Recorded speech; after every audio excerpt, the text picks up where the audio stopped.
Bercy est un paquebot, et il arrive parfois que le ministre de l'économie navigue lui-même à vue. Lors d'un déplacement ce jeudi 17 juillet à Metz, Éric Lombard a laissé entendre à la presse qu'il n'était pas au courant de la mesure pourtant inflammable proposée par sa collègue du travail, Astrid Panoyan-Bouvet. Lorsque les journalistes le questionnent sur la mesure, le ministre fronce les sourcils. La monnaie? On prend les idées, mais celle-là, je ne l'ai pas vue. Ce n'est pas dans le plan, semblant donc découvrir la piste, comme vous pouvez le voir dans l'extrait de BFM TV un peu plus bas, à partir de 5 minutes. Éric Lombard était pourtant présent lui aussi mardi lors de la présentation des grands axes du budget 2026 par François Bayrou. Et c'est bien devant un parterre d'élus, de journalistes, et de ministres, qu'Astrid Panoyan-Bouvet, prenant la parole dans la foulée du Premier ministre, d'Amélie de Montchalin ou encore de Catherine Vautrin, a évoqué l'idée que les salariés puissent monétiser leur 5e semaine de congé payé et donc augmenter leur salaire. Auprès du HuffPost, le cabinet d'Éric Lombard se défend de tout manque d'information. Le ministre était, assure-t-on, bien au courant de la mesure, puisqu'il était présent à la conférence.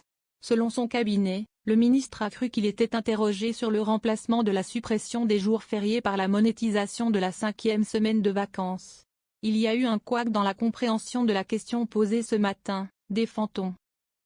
Réinterrogé à ce sujet un peu plus tard, le locataire de Bercy a invité syndicats et patronat à négocier sur les mesures permettant de travailler davantage.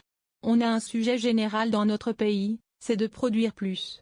En réalité, si on se compare, on a une production par personne moindre que dans les autres pays, notamment de l'Union européenne, alors que notre système social coûte aussi cher. Il n'est pas question de rogner sur notre système de protection sociale.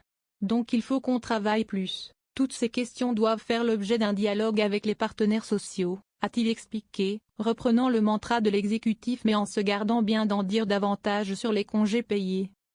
Moins inflammable que la suppression de 2 jours fériés, l'idée évoquée par Astrid Panoyan-Bouvet, pour la poser sur la table avec les partenaires sociaux, est peut-être passée relativement inaperçue, en raison aussi du flou qui l'entoure, le musée des horreurs des idées du gouvernement. Cette piste a en tout cas immédiatement fait hurler à gauche alors que la 5e semaine de congé payé a été mise en place par Pierre Mauroy, sous la présidence de François Mitterrand. Pourquoi pas les 5 tant qu'on y est? Aucun salarié ne devrait choisir entre une rémunération juste et un repos mérité, a tonné sur X la maire socialiste de Nantes, Johanna Roland. Du côté des syndicats, les noms d'oiseaux ne manquent pas non plus. Pour Marie-Lise Léon, à la tête de la CFDT, cette mesure fait tout simplement partie du musée des horreurs des idées du gouvernement. Aujourd'hui, le sujet numéro 1, c'est la question effectivement du pouvoir d'achat, mais ce n'est pas aux salariés eux-mêmes de se payer un peu plus de marge de manœuvre pour boucler les fins de mois en rognant sur leurs congés, a-t-elle ajouté au micro de France Inter.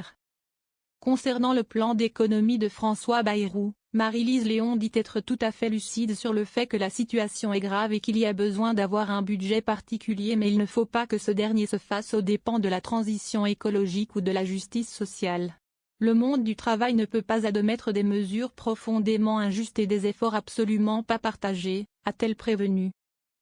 Quant à la question de l'assurance chômage, quand j'entends François Bayrou nous expliquer qu'il faut encore, là, réformer parce que c'est un frein à l'emploi, c'est un jour sans fin. J'ai l'impression de me réveiller en 2017, quand on nous a expliqué qu'il y avait un problème d'emploi à cause de l'assurance chômage, a-t-elle ajouté. Pour l'instant dans la discussion, la CFDT n'exclut pas de se mobiliser à la rentrée, tout comme la CGT qui appelle déjà à une rentrée sociale.